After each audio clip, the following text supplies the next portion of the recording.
Ikhwan yang dimuliakan Allah Subhanahu wa taala, siapakah seseorang yang paling utama untuk menyembelih hewan kurbannya? Dikatakan bahwasanya yang paling utama untuk menyembelih hewan kurbannya adalah orang yang berkorban itu sendiri. Dengan catatan dia adalah seorang laki-laki, dia sudah usia mumayyiz, dia sudah mulai berpikir, sudah mampu untuk berpikir, maka kalau dia berkorban, yang paling utama yang menyembelih adalah dirinya sendiri. Diperbolehkan juga untuk mewakilkan penyembelihan kepada orang yang kita percaya untuk menyembelih daripada hewan kurban kita.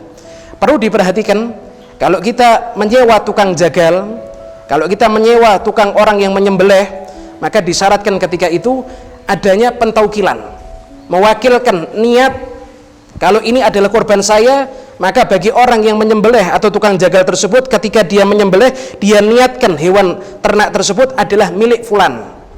Maka tidak diperkenankan kalau misalnya ketika tukang jagal dia menyembelih dalam keadaan dia tidak tahu ini milik siapa. Itu tidak diperkenankan. Mengapa demikian? Karena kalau kita menyerahkan penyembelihan kepada tukang jagal, maka kita mewakilkan niat untuk menyembelih kepada tukang jagal, berarti mau tidak mau tukang jagal mengetahui kalau hewan kurban ini adalah milik fulan, milik seseorang yang dipasrahkan penyembelihannya kepada dirinya. Itu hukumnya adalah wajib. Wallahu a'lam. Berkenaan masalah sholat Idul Adha, Allah Subhanahu wa ta'ala berfirman, fasalli lirabbika wanhar, sholatlah kalian untuk Tuhan kalian dan berkorbanlah kalian.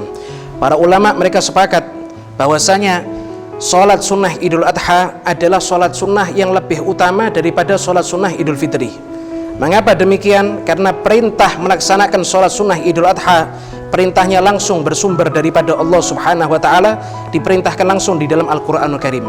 Sedangkan perintah mengerjakan sholat sunnah Idul Fitri itu melalui lisannya Rasulullah di dalam sunnahnya atau di dalam haditsnya Rasulullah Sallallahu Alaihi Wasallam. Waktu melaksanakan sholat sunnah Idul Adha, waktu melaksanakan sholat sunnah Idul Adha yaitu setelah terbitnya matahari sampai tergelincirnya matahari di hari raya Idul Adha, yaitu tanggal 10 daripada bulan Dzulhijjah, dari terbitnya matahari sampai tergelincirnya matahari atau masuknya waktu sholat duhur. Kemudian para ulama mereka mengatakan yang paling utama melaksanakan sholat sunnah Idul Adha yaitu adalah dipercepat. Dipercepat itu dalam arti tidak terlalu siang, tidak terlalu siang waktunya. Mengapa demikian? Karena setelahnya akan mengerjakan ibadah kurban. Akan tetapi kalau sholat sunnah Idul Fitri, yang dianjurkan ketika itu adalah untuk diakhirkan beberapa saat, tidak digegas atau tidak dipercepat waktunya, akan tetapi diakhirkan beberapa saat. Itu kalau sholat sunnah Idul Fitri. Sedangkan Idul Adha disunahkan untuk lekas dilaksanakan, karena setelahnya akan melaksanakan ibadah kurban tersebut.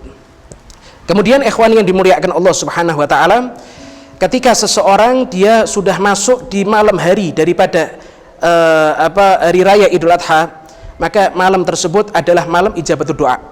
Jangan sampai kita di malam hari raya Idul Adha kita bermaksiat kepada Allah Ta'ala, kita lupa kepada Allah Ta'ala, karena malam tersebut adalah malam ijabatul doa. Mengenai daripada tata cara melaksanakan sholat sunnah Idul Adha, sholat sunnah Idul Adha itu disunahkan dengan 2 rakaat.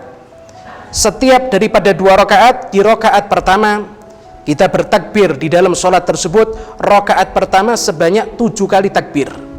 Rakaat pertama dalam sebanyak 7 kali takbir. Selain takbiratul ihram, setelah kita takbiratul ihram Allahu Akbar, maka ketika setelah itu kita bertakbir kembali sebanyak 7 kali. 7 kali sambil kita mengangkat tangan kita, kemudian kita letakkan ada di atas daripada pusar kita sebanyak 7 kali. Kemudian perlu diperhatikan juga, ketika seseorang dia bertakbir, setelah dia takbiratul ihram, dia mulai masuk ke takbir yang pertama, maka setelah dia takbir yang pertama dianjurkan dan disunahkan untuk membaca al-baqiyatus shalihat, yaitu subhanallah walhamdulillah wa la ilaha illallah wallahu akbar. Allahu akbar, takbir yang kedua. Subhanallah walhamdulillah wa la ilaha illallah wallahu akbar. Allahu akbar, takbir yang ketiga. Subhanallah walhamdulillah wa la ilaha illallah wallahu akbar, sampai pada takbir yang ketujuh. Itu hukumnya adalah sunnah, dikatakan seperti itu. Kemudian setelah membaca surat Al-Fatihah, maka dianjurkan ketika di dalam sholat sunnah Idul Adha, yaitu adalah membaca surat Qaf, atau kalau bukan surat Qaf dia membaca surat Al-A'la, surat Sabbihisma Rabbikal A'la. Kemudian masuk di dalam rakaat yang kedua. Setelah kita bangun daripada sujud, kita takbir, bangun dari sujud kita masuk ke rakaat yang kedua, Allahu Akbar. Setelah kita meletakkan tangan ada di atas pusar kita, kita takbir setelahnya sebanyak 5 kali, Allahu Akbar, Subhanallah walhamdulillah wa la ilaha illallah wallahu akbar, Allahu Akbar, Subhanallah walhamdulillah wa la ilaha illallah wallahu akbar, sampai 5 kali takbir. Ini tata cara melaksanakan sholat sunnah Idul Adha.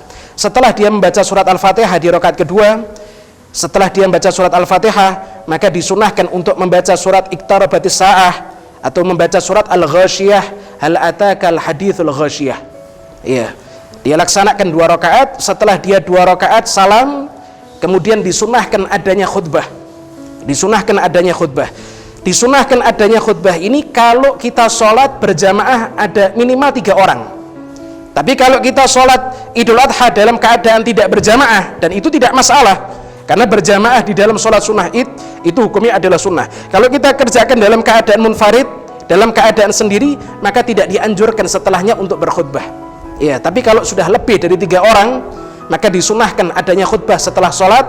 Khutbah sama seperti rukunnya khutbah Jum'ah, adanya 2 khutbah, dan di pertengahan 2 khutbah disunahkan untuk duduk juga. Akan tetapi perlu diperhatikan, ketika di khutbah yang pertama disunahkan khotib itu dia bertakbir dengan sebanyak 9 kali. Kemudian ketika di khutbah yang kedua disunahkan khotib tersebut untuk bertakbir sebanyak 7 kali. Maka setelah khutbah selesai, dianjurkan kita membaca takbir, lafaz-lafaz takbir, Allahu Akbar, Allahu Akbar, Allahu Akbar, La ilaha illallah, Wallahu Akbar, Allahu Akbar, walillahil hamd. Perlu untuk kita perhatikan bahwasanya lafaz-lafaz takbir ini itu disunahkan setelah terbenamnya matahari, tepatnya di malam daripada hari raya, baik Idul Fitri ataupun Idul Adha, maka semalam suntuk kita perbanyak membaca takbir tersebut. Kemudian setelah masuknya waktu sholat subuh, kita melaksanakan sholat subuh, disunahkan kita bertakbir. Setelah kita melaksanakan sholat subuh, kita membaca takbir, kita perbanyak takbir sampai akhirnya didirikan itu sholat sunnah Idul Fitri atau sholat sunnah Idul Adha. Maka kalau sudah melaksanakan sholat sunnah Idul Fitri, maka takbir berhenti ada di situ. Kalau ini sholat sunnah Idul Fitri. Tapi sebaliknya, kalau itu adalah sholat sunnah Idul Adha, maka takbir tidak berhenti kesunahannya setelah dia mengerjakan sholat sunnah Idul Adha saja, akan tetapi takbir itu tetap dia baca setelah dia mengerjakan sholat-sholat, baik sholat sunnah ataupun sholat wajib, sampai pada sholat asar terakhir daripada akhir hari tasyrik. Jadi ketika hari raya Idul Adha disunahkan takbir itu lebih panjang waktunya. Di malam hari Idul Adha kita sudah diperintahkan sampai sholat sunnah Idul Adha. Setelah sholat sunnah kita disunahkan takbir, kemudian kita dengarkan khutbah. Setelah khutbah mungkin kita ngerjakan sholat sunnah duha. Setelah sholat sunnah duha, sunnah takbir. Setelah mengerjakan sholat sunnah duha, nanti waktu duhur, sholat duhur disunahkan takbir. Ba'diyah duhur disunahkan takbir. Asar juga sama, maghrib juga sama, isya juga sama. Bahkan ketika qiyamul lail pun juga disunahkan untuk bertakbir setelah mengerjakan sholat. Sampai kapan? Sampai asar di akhir hari tasyrik, yaitu sholat asar di tanggal 13 Dzulhijjah. Setelah kita mengerjakan sholat asar di 13 Dzulhijjah, kita bertakbir. Setelah takbir selesai, waktunya takbir, tidak disunahkan lagi untuk membaca takbir yang banyak sebagaimana yang dianjurkan di hari raya Idul Adha tersebut. Itu beberapa hal yang perlu untuk diperhatikan ketika kita berada di hari raya Idul Adha. Semoga bermanfaat untuk kita semua, dan Allah Ta'ala jadikan kita semua termasuk orang-orang yang mendapatkan berkah daripada ibadah kurban, mendapatkan berkah daripada hari raya Idul Adha. Dijadikan kita semua termasuk orang-orang yang selalu kembali kepada Allah Subhanahu wa Ta'ala. Dijadikan dosa-dosa kita dihapus oleh Allah Ta'ala, dimasukkan ke dalam surganya Allah bersama dengan Rasulullah SAW bi ghairi sabqil adzab wala hisab. Amin ya rabbal alamin. Wassallallahu ala sayyidina Muhammadin wa ala alihi wasallam walhamdulillahi rabbil alamin.